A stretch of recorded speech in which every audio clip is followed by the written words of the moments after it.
सहनाववतु सहनौ भुनक्तु सह वीर्यं करवावहै तेजस्विनावधीतमस्तु मा विद्विषावहै। ओम शांति शांति शांति। वैदिक जीवन पद्धति में लगातार हम ऋग्वेद के मंत्रों का रसास्वादन कर रहे हैं। बहुत ही महनीय उपदेश हमारे लिए इस वेद मंत्र में ज्ञान मिलता है, जो हमको उन्नत करने वाला ज्ञान है। और एक एक ज्ञान का इतना बड़ा महत्व है कि यदि हम उसका दशांश भी अपने जीवन में उतारते हैं, वाणी व्यवहार में यदि उसका पालन करते हैं, तो हम स्वयं भी इतने प्रसन्न चित्त रहते हैं, स्वयं अपने आप में इतने आनंद में रहते हैं, और हमारा जो परिवार है वो परिवार भी बहुत सुख और शांति का अनुभव करता है। क्या चाहिए संसार में आकर के? यही चाहिए कि हम संतुष्ट रहें, शांतिमय जीवन जिएं, आनंद में रहें।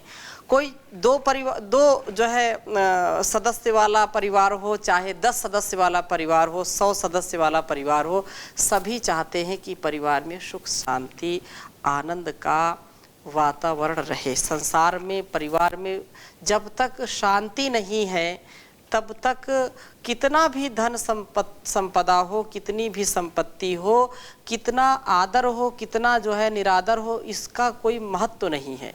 हम आदर करते हैं तो शांति के लिए, संपत्ति प्राप्त करते हैं तो शांति के लिए, ध्यान करते हैं तो शांति के लिए करते हैं, एक दूसरे से बात करते हैं तो हमारे अंदर परस्परता युक्त व्यवहार जो है उससे एक दूसरे के सुख दुख में सहभागिता निभाते हुए हमारे मन और तन में सुख आनंद का अनुभव होता रहे, इसलिए सारे कार्य करते हैं। तो जब तक हमारे जीवन में व्रत नहीं होगा, जब तक हमारे जीवन में पवित्रता नहीं होगी, तब तक शांति भी नहीं होती है। आप स्वयं कभी अनुभव करिए इस बात को कि जब हम अच्छे सच्चे पवित्रता से व्यवहार करने लगते हैं, मन में भी हमारी पवित्रता है और वाणी में और व्यवहार में है, तो स्वयं हमारा रोम रोम एक एक कोशिका ऊर्जा से भरपूर रहती है। और यदि मन में गंदगी है, यदि हमारे स्वभाव में, हमारे जीवन में, परस्परता में यदि कहीं न्यूनता है, तो वो फिर शांति नहीं मिलती। और ऐसा व्यक्ति जो स्वयं अशांत है, एक शांत व्यक्ति के पास बैठेगा तो उसको भी अशांत कर देता है। उसकी जो अंदर की जो भावनाएं वो संप्रेषित होती हैं। समाज में या समूह में जब हम बैठें, कोई जो बिल्कुल विपरीत परिस्थिति वाला है, यदि आपका ओरा ज़्यादा होगा तो आप उसको दबा देंगे। यदि वो नकारात्मक विचार करता है, आप सकारात्मक से पूरे परिपूर्ण हैं, तो उसकी नकारात्मकता को आप दबा देंगे। और यदि कहीं आप कम सकारात्मक हैं और उसकी नकारात्मकता ज़्यादा है, तो वो आपको दबा देगी, आपके वाइब्रेशन को, आपके ओरा को वो दबा देगी। तो फिर आप उससे अशांत हो जाएंगे। तो अशांत ना हो, सदा सर्वदा सर्वत्र सुख शांति आनंद के साथ रह करके जीवन यदि व्यतीत करना चाहते हैं, तो उसके लिए कहा सुसमिद्धा अग्नि, पवित्रता व प्रभु प्राप्ति। सुसमिद्धो न आ वह देवाम अग्ने हविष्मते होता पावका यक्षिचा। यह क्योंकि हम अब आज 13वें सूक्त का स्वाध्याय करेंगे, कुछ मंत्र इसके हैं, तो मैं पहले भूमिका के रूप में एक मंत्र को लेता हूँ कि जो हमारे जीवन में पवित्रता व प्रभु प्राप्ति का परस्पर जो भावन चले, ये दोनों बातें हमें सदा ऊपर उठाने वाली होती हैं कि सुसमिद्धो न वा वह देवाम अग्ने हविष्मते, कि सुसमिद्धा खूब प्रदीप्त हुए हमारे जान हृदयों में प्रकाश, हे अग्नि सब देवों में अग्नि प्रभु, ना हमारे लिए देवान दिव्य गुणों को आवाह प्राप्त कराइए। जब हमारे हृदय में प्रभु का प्रकाश होगा तब वहाँ दिव्य गुणों का विकास होगा। जब तक प्रभु का प्रकाश नहीं, प्रभु के ज्ञान का प्रकाश नहीं, तब तक जीवन में विकास नहीं हो सकता है। इसलिए देवान आह हविष्मते, प्रशस्त हवि वाले के लिए, अर्थात उस पुरुष के लिए जो सदा दान पूर्वक ही अदन करता है, उनके जो है उनको देवों के द्वारा प्राप्त कराई गई जो सुख संपत्ति है, आनंद है, वह होता सब दिव्य भावों को प्राप्त कराने वाले पावक, हमारे जीवनों में पवित्र विचारों को, पवित्र जो है जीवन शैली को प्राप्त कराने वाले प्रभु, चाहे हमें यक्षी अपने साथ संगत कीजिए। जितना जितना हम प्रभु के संग में रहेंगे, प्रभु की शरणागति को प्राप्त करेंगे, प्रभु के अंग संग रहेंगे, क्योंकि प्रभु तो हमारे अंग संग है, हम अनुभव करें या ना करें।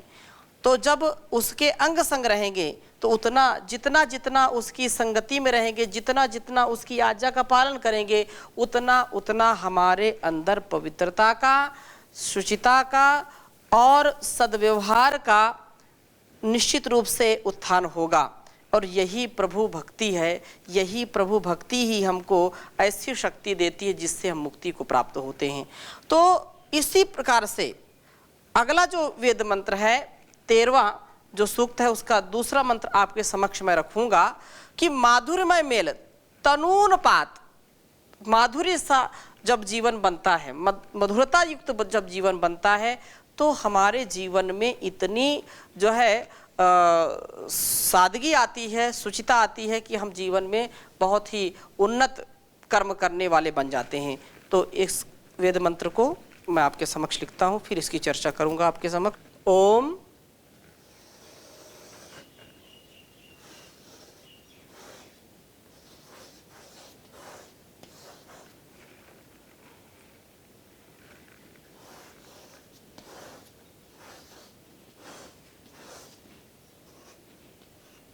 मधुमंतम तनूनपाद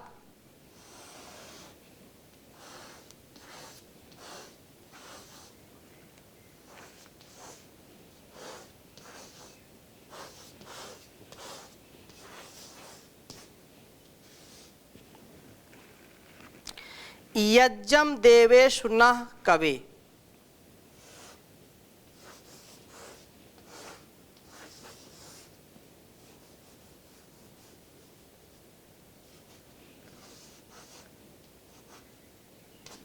यज्ञम देवेषु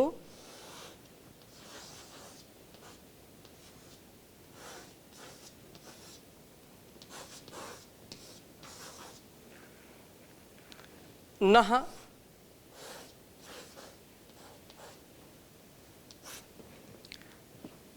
नः कवे।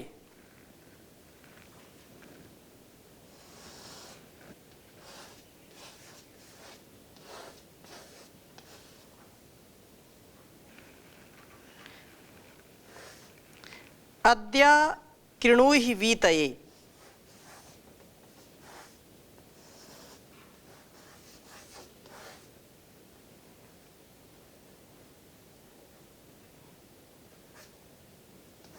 अद्य कृणुहि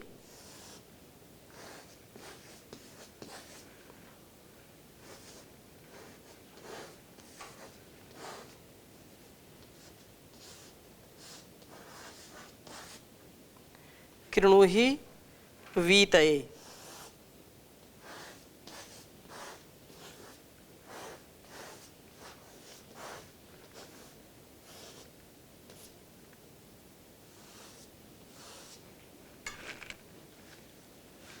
उच्चारण करेंगे एक बार। ओम मधुमंतम तनूनपाद यज्ञम देवेषु नः कवे। अद्या कृणुहि वीतये। ओम मधुमंतम तनूनपाद यज्ञम देवेषु नः कवे।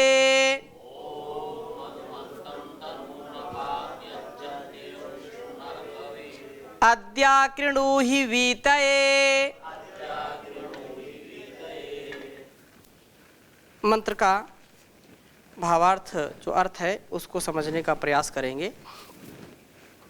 मधुमंतम, ओम मधुमंतम, उसी प्रार्थना को जो पहले मंत्र में कुछ की थी उसी को, क्योंकि ऋषि इसका मेधा तिथि है, कांडव, और देवता तनूनपाद, छंद गायत्री है, स्वर षडज है।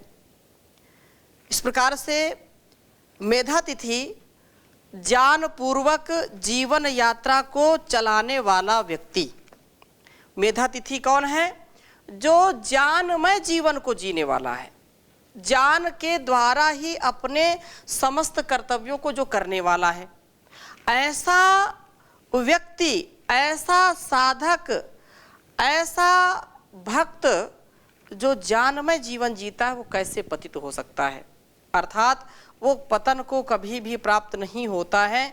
इसीलिए कहा कि तनूनपाद, वो कहता है कि तनूनपाद, हमारे शरीरों को न पतित होने देने वाले प्रभु, हे क्रांतदर्शिन प्रभु। क्योंकि यदि ज्ञान हमारे अंदर है तो ज्ञान के द्वारा हम अपने तन को और अपने मन को हम कंट्रोल में रखते हैं, अपने तन और मन को नियंत्रित रखते हैं, नियंत्रण में रखते हैं। और यदि यह नियंत्रण में नहीं है, ज्ञान पूर्वक व्यवहार नहीं करते हैं, तो न तन मन में जो है नियंत्रण में रहता है और न मन रहता है। यद्यपि मन में पहले बात आती है, तन तो फिर उसको बाद में करता है।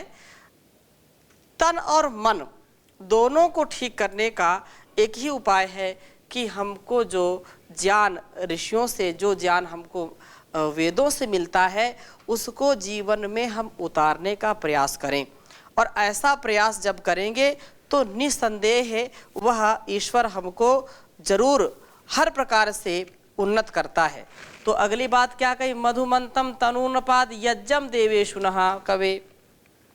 तो वह देवेशु मधुमंतम कि हे क्रांतदर्शिन प्रभु, हे संसार को चलाने वाले प्रभु, आप सबके हृदयों की बात जानने वाले प्रभु, मधुमंतम यज्ञम, इस अत्यंत माधुर्य वाले संगतिकरण को हमारे अपने से मेल को अद्या कृणुहि, आज ही कीजिए। कहने का आशय क्या है कि इस मेल का जो है माधुर्य इस बात में है कि देवेशु, यह देवों के निमित्त होता है। इस मेल में हम में सब दिव्य गुणों का विकास होता है। आपके साथ देवों का आना स्वाभाविक ही है। सब देव आपका ही तो अनुगमन करते हैं। वीतये, यह मेल वीति के लिए होता है। वी गति, अर्थात गति, ज्ञान, गमन और प्राप्ति। गत्यर्थक जो है वो तीन अर्थों में होती है, ज्ञान, गमन और प्राप्ति। तो ये गत्यर्थक धातु वी, तो गति, हमारे जीवन में प्रकृष्ट गति का मेल हो, और वी प्रजनन, प्रकृष्ट गुणों का विकास हो, और उन गुणों के साथ साथ वी कांति, इस मेल से हमारे जीवनों में एक अद्भुत कांति आ जाती है। वी असन, यह मेल हमसे सब दुर्गुणों को दूर फेंकने वाला होता है। और वी खादने, क्योंकि जो है वीतये, वीतये कई अर्थों में यहाँ प्रयोग किया है, उसका मैं संदर्भ दे रहा हूँ। वी खादने, वी असन, वी कांति, वी प्रजन, वी प्रजनन और वी गति। इस प्रकार से हमारा आपसे यह मेल हमारी सब राक्षसी जो वृत्तियां हैं उनको खा जाने वाला हो, उन वृत्तियों को नष्ट करने वाला हो, उन वृत्तियों का अंत करने वाला हो जो हमारे लिए कल्याणकारी नहीं है और इस संसार के लिए भी जो कल्याणकारी नहीं है। इस प्रकार से यह मेल सचमुच मधुरतम होता है और यह भाव जो सतत हमारे अंदर बना रहे, इसके लिए कहा प्रभु हमारे उत्थान का कारण है। प्रभु से मेल हमारे जीवनों में दिव्य गुणों का विकास करता है तथा बुराइयों का नाश करके दीप्ति लाता है। इस कारण मेल अत्यंत मधुर होना चाहिए। मेल यदि इस जीवन के खेल में मेल नहीं है, सद्गुणों का मेल नहीं है, सच्चे और अच्छे लोगों का मेल नहीं है, ऋषियों के और आचार्यों के ज्ञान का मेल नहीं है, तो ये जीवन हमारा क्या बन जाता है? जेल बन जाता है और फेल हो जाता है, फेल हो जाएगा। जीवन का जो जीवन की जो गाड़ी है ना, वो फेल हो जाएगी, आगे बढ़ नहीं पाएगी। इसलिए हम मेल पूर्वक, और मेल कैसे होगा? मधुरता से होगा। माधुर्य है, मधुरता है तो मेल होगा। और मधुरता कब आएगी? जब उसके प्रति श्रद्धा का भाव हो, क्योंकि ईश्वर सब कुछ देने वाला है। ईश्वर की यदि हम भक्ति करते हैं, उसकी स्तुति करते हैं, प्रार्थना करते हैं, उपासना करते हैं, तो हमारे अंदर ऐसे भाव जरूर आएंगे। ईश्वर का गुणगान किया कर, कष्ट और क्लेश मिटाने को, जीवन की ये नाव मिली तुझे, भवसागर तर जाने को। विश्व बगीचे के माली की रचना प्यारी प्यारी है, रंग बिरंगे फूल हैं इनमें, खुशबू न्यारी न्यारी है। अंत नहीं बेअंत है माया, कह गए संत जमाने को। ईश्वर का गुणगान किया कर, कष्ट और क्लेश मिटाने को। अंत नहीं बेअंत है माया, कह गए संत जगाने को। संत के जो हैं, जो भाव हैं, जो उद्गार हैं, वो चाहते हैं कि इस संसार से हमारा सदा उत्थान वाला कार्य हो। इस संसार में आए हैं तो उत्थान की ओर हम चलें, पतन की ओर कभी ना चलें। इसलिए उस दाता ने हमको इतना बड़ा सामर्थ्य प्रदान किया है और कहा है कि उस दाता ने हाथ दिए हैं, नेक कमाई कर प्यारे, इन अपने पावन पाँवों को पावन मग पर धर प्यारे। अग्ने नय सुपथाराय, ये अपने पावन पैरों को किधर ले चलना है? पावन पथ पर ले चलना है।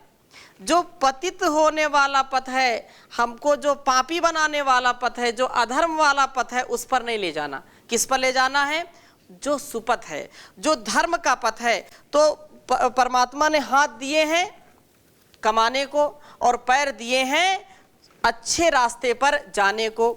इसलिए कहा उस दाता ने हाथ दिए हैं, नेक कमाई कर प्यारे, इन अपने पावन पाँवों को पावन मग पर धर प्यारे। नुक्सा है यह इस दुनिया में, जीवन सफल बनाने को, जीवन की ये नाव मिली तुझे, भवसागर तर जाने को।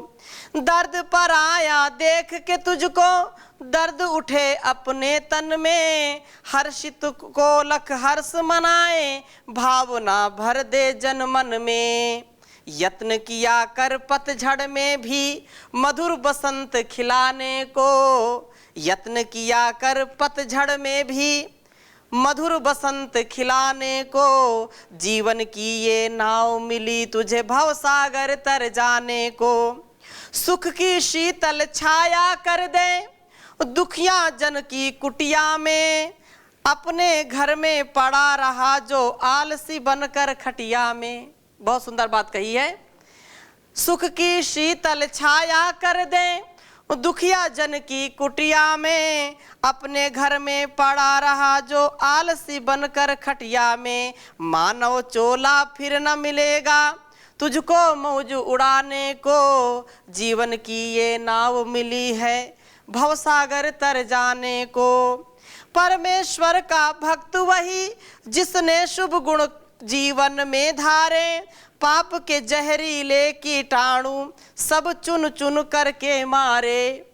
परमेश्वर का भक्त वही, जिसने शुभ गुण जीवन में धारे, पाप के जहरीले कीटाणु सब चुन चुन करके मारे। हंस तेरा मन मंदिर है, भक्ति की ज्योति जलाने को, जीवन की ये नाव मिली तुझे, भवसागर तर जाने को। ईश्वर का गुणगान किया कर, कष्ट और क्लेश मिटाने को, जीवन की ये नाव मिली तुझे, भवसागर तर जाने को। तो भवसागर से तरना है और इस नाव से हमको भवसागर जब पार उतरना है तो नाव का भी ध्यान रखना है और उस परमात्मा से मिलन भी करना है। परमात्मा हम सब के अंग संग है, सदा हमारे पास रहता है, लेकिन जिसको हम ये समझते हैं कि हमारा जीवन बड़ा महनीय है, यदि हम इसको समझ लें कि बहुत ही पुण्य कर्मों से मिला है तो पाप में हम नहीं जाते हैं। परंतु जब हम इसको समझ लेते हैं कि यह भोग की दुनिया में भोग के लिए मिला है तो ये संसार में भोग ही कमाएगा और भोग कमाएगा तो रोग भी साथ साथ आएगा। अतः प्रभु मिलन से, मेल से हम परस्पर अपने जीवन को जीते रहें। जो कर्तव्य हैं उन कर्तव्यों को कभी भी भूले नहीं, लेकिन उन कर्तव्यों में भी हम कभी भी दुख मिले, सुख मिले, मान मिले, अपमान मिले, जय मिले, पराजय मिले, सब में सम रह करके हमको यह जो है सिद्ध करना है, हमको यह प्रमाणित करना है कि हम उस परमात्मा की सर्वश्रेष्ठ कृति हैं। हमारे अंदर कोई विकृति नहीं है, हमारे अंदर संस्कृति का आधान होना चाहिए, संस्कृत का आधान होना चाहिए, शुभ संस्कारों का आधान होना चाहिए। और वो कब होगा? जब हम वेद वाणी को अपने जीवन में उतारेंगे। जैसा कहा है मधुमंतम तनून पाद यज्ञम देवेषु न कवो कवे अद्या कृणु ही वीतये। ये जो वीतये की बात है, इसमें हम सतत आगे बढ़ते रहें, जिससे भी मिलें प्रेम पूर्वक मिलें। और यह बार बार मिलने वाला नहीं है संसार में जीवन, क्योंकि यह जीवन बड़े शुभ कर्मों से मिला है और शुभ कर्मों को यदि हमने अपने जीवन में उतार लिया तो इस संसार में आकर के हम अपने को और दूसरों को भी हम तार लेंगे, नहीं तो हम भी मरेंगे और दूसरे भी मरेंगे हमारे साथ साथ। परमात्मा ने जीवन दिया है तो परमात्मा का भजन करें, उसकी आज्ञा का पालन करें। भज सेवायाम, उसकी सेवा क्या है? उसकी आज्ञा का पालन करना उसकी सेवा है। माता पिता की सेवा क्या है? गुरु की सेवा क्या है? उनकी आज्ञा के अनुसार जीवन को चलाना। तो ईश्वर की आज्ञा जो है, वेदानुकूल जो आचरण है, उसको हम चला करके ही जीवन में उन्नति प्राप्त कर सकते हैं। एक बार भजन कर ले, मुक्ति का जतन कर ले, कट जाएंगे जन्म मरण, प्रभु का सुमिरन कर ले। यह मानव का चोला हर बार नहीं मिलता, जो गिर गया डाली से वो फूल नहीं खिलता।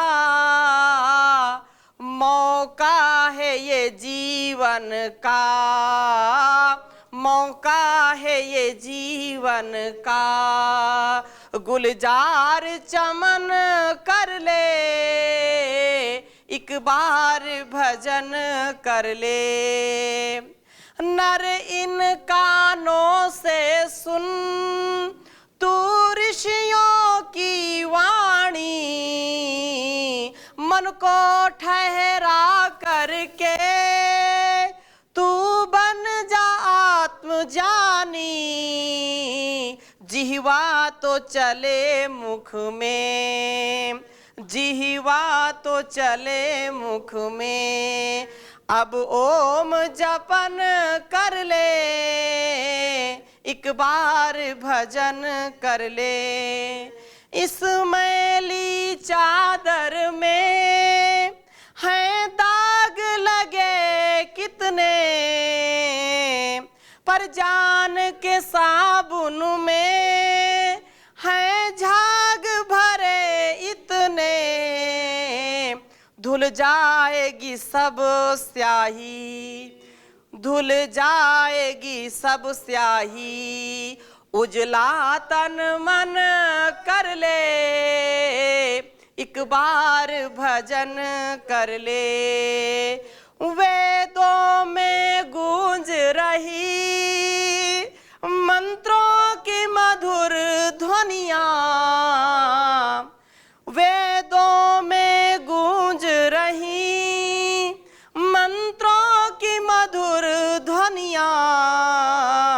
बलिदान के इस युग में तू गूथ नहीं कणिया अब तो प्रभु के आगे, अब तो प्रभु के आगे नीची गर्दन कर ले, एक बार भजन कर ले, मुक्ति का यतन कर ले, कट जाएंगे जन्म मरण, प्रभु का चिंतन कर ले, प्रभु का चिंतन कर ले, प्रभु का चिंतन कर ले।